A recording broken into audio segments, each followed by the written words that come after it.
ナルト。今度は何？まあなんだ、それ全部きれいにしたら今晩ラーメンおごってやる。よーし、俺さ頑張っちゃナルト。 What's going on, guys? Happy 100 subscribers. We have so much to do in the next 3 days. Aprons on, let's go. Okay, so to start our 3-day ramen journey, we're going to be making ramen eggs. These are the best things to ever be invented and encapsulates everything that is good and wholesome in this world. I dare you to try and change my mind on this. First up, we need to make the marinade that will both flavour and cure our eggs. Into a small saucepan over medium heat, you're going to add a 1/4 cup each of sake and mirin. Let that mixture get hot and bubbly before igniting the vapours and burning off the alcohol.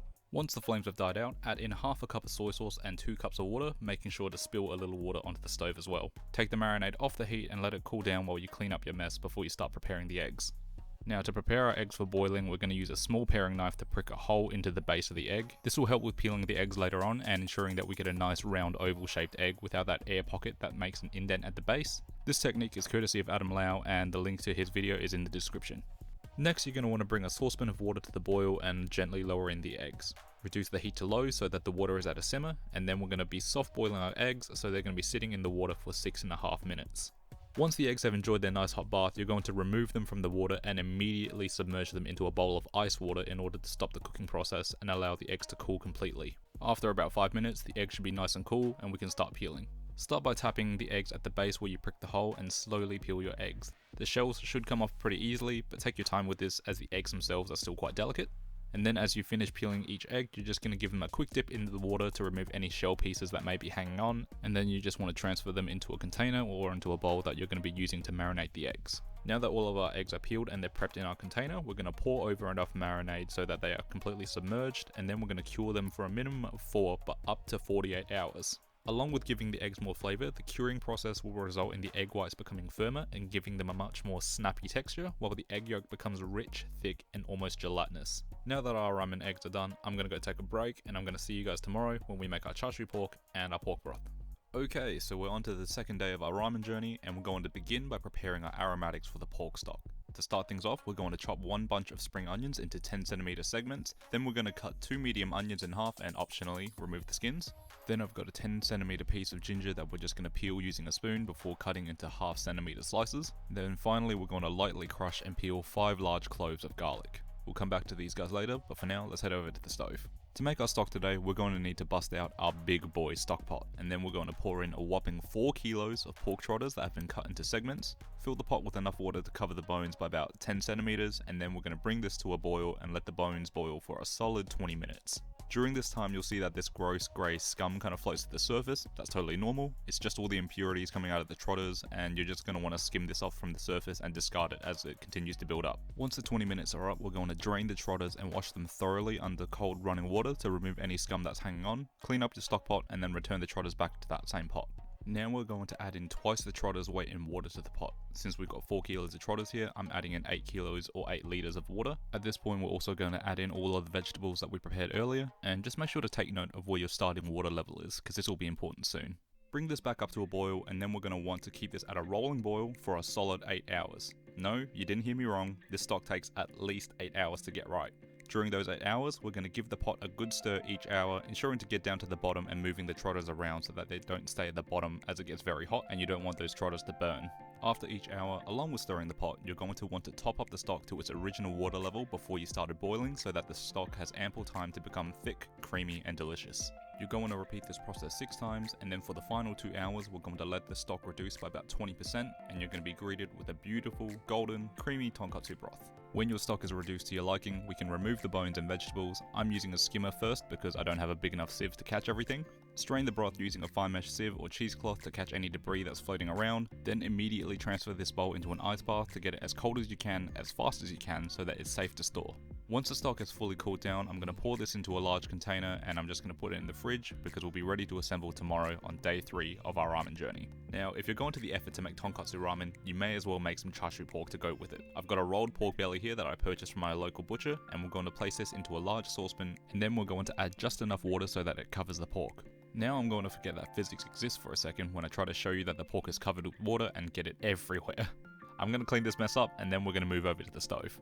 Place the saucepan over a high heat and then we're going to bring the water to a boil before reducing it to a simmer and letting that go for 20 minutes. After 20 minutes, we can remove the pork and clean off any scum that is attached to the meat. Once you've cleaned the pork, return it to a clean saucepan and again cover it with water, this time making sure not to spill any... Never mind.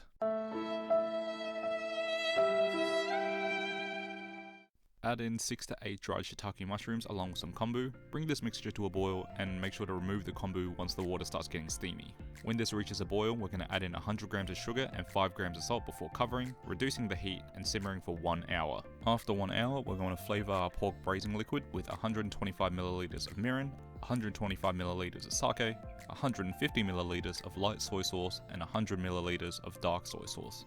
Place the cover back on and simmer for 1 more hour.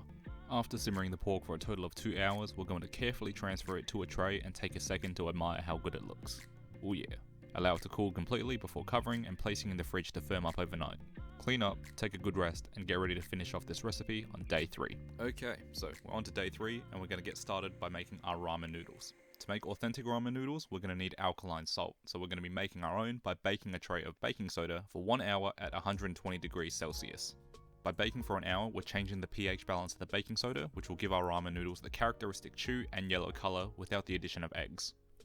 After an hour is up, we're going to dissolve 1 tablespoon of our baked baking soda into 1 cup of hot water, ensuring to fully dissolve the baking soda. Just be careful when you're handling the baking soda because it has become a mild skin irritant, so you probably don't want to be handling this with your bare hands. Add the baking soda water to 3 cups of flour and you'll see that as you add the water, it begins to turn yellow. Mix this together with a wooden spoon until it starts to form into a dough, and if you find that the dough is too dry, you can always add in water 1 tablespoon at a time. Now, because I never learned my lesson on the show, I'm going to take off my bracelet, turn out the dough, and knead it until it's smoothish. Pat the dough into a thick disc and cover with plastic wrap. Then we're going to let our dough rest for 45 minutes. So, come with me. We're going to tuck this guy in and make sure he's all snug, give him a little kiss for good measure, and let our sweet baby rest. Stupid jokes aside, after 45 minutes we're going to flour our work surface before unwrapping and dividing our dough into quarters, keeping the remaining dough covered while we work with 1 quarter at a time. Now we're going to roll out our dough into a long rectangle before laminating it by folding into thirds, rolling it out into another rectangle and then folding into thirds again. Roll the dough out again until it's about half a centimeter thick, dust it with a bit of flour and then we're going to start passing it through the settings of our pasta machine until we reach our desired thickness. I stopped at setting 7, which is about 1.5 millimeters thick. If at any point your dough starts to get frayed at the sides, you can just re-laminate the dough before continuing to pass it through the pasta machine. Now if your dough starts to get a bit too long, you can always just cut it in half and then you're going to dust the surface of the dough before passing it through your spaghetti cutter attachment, and then we're going to again dust it generously with flour and twirl it into a nest before placing onto a floured baking tray and keeping it covered while we continue to roll out the rest of our ramen. Keep these close by because we're nearly ready to assemble. We'll just quickly make a tare so that we can flavour our stock. Our last thing to make before assembling our ramen is our tare, which is the base that will season our bowls of ramen. Into a small saucepan, we're going to be adding in 1/4 cup each of sake and mirin, and just because I enjoy doing it, we're going to ignite and burn off the alcohol, but this is totally optional. Once the flames have died out, we're going to add in 1/2 cup of white miso and whisk that in until it's fully dissolved before adding in 1 teaspoon of salt and 1 teaspoon of dark soy sauce. Mix this over a low heat until it's well combined, making sure to get a little bit all over the counter, and then this is going to simmer for 5 minutes. Once the 5 minutes are up, we can take it off the heat and then taste our tare for saltiness. If you're making a face like this, it's probably a little bit too salty. If you're making a face like this, that's probably about right. With the tare now made, we can focus on getting our components ready to assemble our ramen. To start, we're going to remove the twine from the pork. Do this very carefully as the pork is quite delicate. Now for presentation, we need super clean slices of chashu, so we're going to start by removing the end of the pork, and we can just save that and use it for fried rice or something later in the week. Once you've cut off the end of your pork belly, take a moment to appreciate how freaking legit this chashu looks. Then you can start slicing the pork to your desired thickness. I'm cutting some super thin slices here because Naruto likes extra chashu in his ramen, but I don't want to die from high cholesterol. Get about 4 slices into the roll before you realize you haven't tasted this yet, so cut yourself a little taster and have a moment to yourself as you begin to realize just how amazing this dinner is going to be. Try and collect yourself, think about getting back to work, and then cut yourself another piece before actually getting back to work.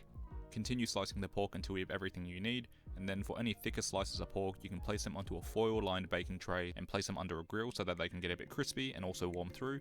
And then for our thin pork, because it's so thin, it's just going to heat up in the broth, so we're just going to place this onto a plate and set aside when we're ready to assemble. Now we're looking back at our stock. You'll see that with the amount of gelatin that was extracted, this boy is solid. Like, look at this, it doesn't even fall out when I'm holding it upside down. To prepare our stock, we're going to place this over a high heat, melt it down, and bring it to the boil. When the stock is boiling, you're going to add your fresh ramen noodles to a pot of boiling water and shake them around before cooking them for no longer than 90 seconds. Drain and rinse your noodles and reserve them to one side. Okay guys, we've all waited long enough for this, let's assemble our ramen. Into our serving bowl, we're placing in 1 tablespoon of our tare, have your phone ready with a reference picture for plating, and then to our bowl, we're going to add in a ladle full of broth and mixing that with the tare until it's completely dissolved. Top the bowl up with more broth and taste for seasoning, and then realize what you're about to eat is going to be one of, if not the best thing that you've ever made. Add the freshly cooked ramen noodles, and now it's time to get all dressed up. Start by adding in your ridiculous amount of chashu pork in a nice fanned pattern, add in a couple slices of Naruto fish cake, a bunch of spicy pickled bamboo shoots, and a hefty sprinkling of spring onion greens. Cut one of your ramen eggs in half and take a second to admire that beautiful golden yolk.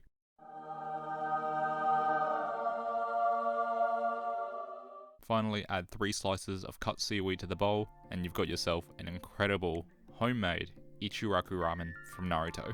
Alright guys, it's been 3 days, we've waited long enough, let's just get straight into this. I know that it's been a crazy amount of work, but by my reaction, I'm sure that you can tell that this was worth it. The broth is rich and thick, the egg is salty and creamy, the chashu is so tender and flavorful, and this is bar none the best thing that I've ever made. If you made it to the end of this video, thank you so much. I cannot properly express my gratitude to all of you for the support that you've given me and helping this channel reach 100 subscribers. It's a milestone that could only be reached thanks to you guys, and I'm so thankful that you take the time out of your day to watch this weeb in Adelaide mess around in his kitchen. This is only the beginning, so look forward to plenty more videos in the future. And as always guys, if you enjoyed this week's episode, leave a like down below and share it with your friends and family. Let me know what you want me to make in the future, and subscribe to the channel for more weekly content. Thank you so much again for 100 subscribers, and until next time, roll up your sleeves, slap on an apron, and I'll see you in the anime kitchen. Peace.